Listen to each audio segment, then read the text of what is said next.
Part 3 natin guys. Ayan, tuloy natin yung paglilinis ng ating puno.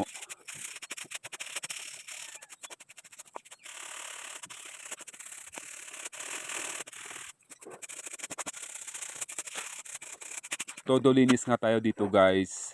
Paraan para malinis ang ating nodes at makita natin ang nodes kung sa tutubo ang ating mga bagong shoots. At ang ating pangatlong third step, ang pagbawas nga ng mga ugat.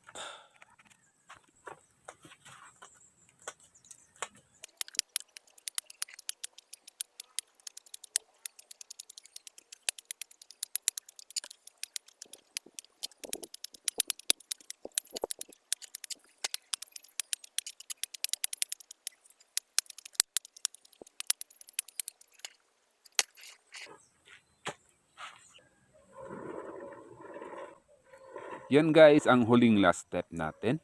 Siyempre ang itanim na ang ating material.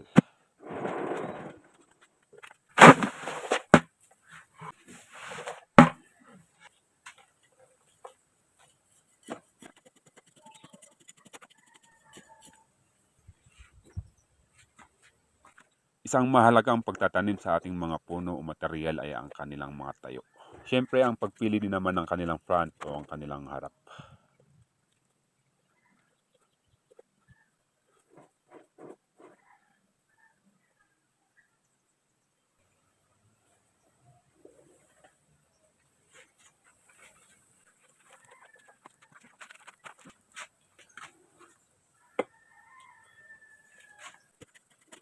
Dito guys, sinisigurado ko lang na may laman yung ilalim ng ugat ng ating puno. Dahil pag nagkataon ngang walang lupa ang ilalim ng ating ugat, isa nga itong dahilan ng pagkabulok ng ating mga ugat.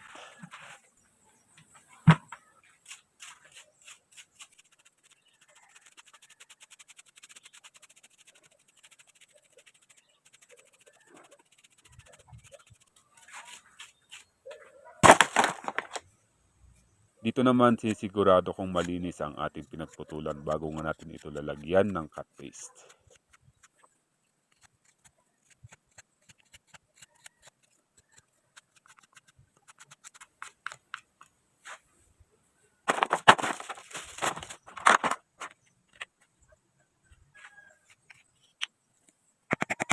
Ayan, para sa akin nga guys, napakalaga talaga ang paglalagay ng cut paste. Ayan, mula nga nung gumamit nga ako ng cut paste guys, marami nga akong nag-experience sa paglalagay ng cut paste tulad nga ng anti-dry crack. Siyempre, anti-insect na rin. Lalong-lalo na nga ang pag-promote healing, prevent decay, good adhesion, erosion resistance, good air permeability, at siyempre ang water loss control. Yan guys, ngayon pipili na tayo ng kanyang harap o ang kanyang mukha. Ayan, sa posisyong ito, kita nga yung kanyang butas. Dito nga maganda yung itsura ng kanyang puno. Dito lang nga tayo nagkaproblema sa kanyang ugat. May butas nga, ayan, makikita nyo guys. Ang kita sa ating harap. Silipin naman natin dito sa kabila. Kung ikukumpara lang sa puno, ayan, mas maganda ngayon sa kabila. Pero pag sa base ni Barry naman, dito tayo.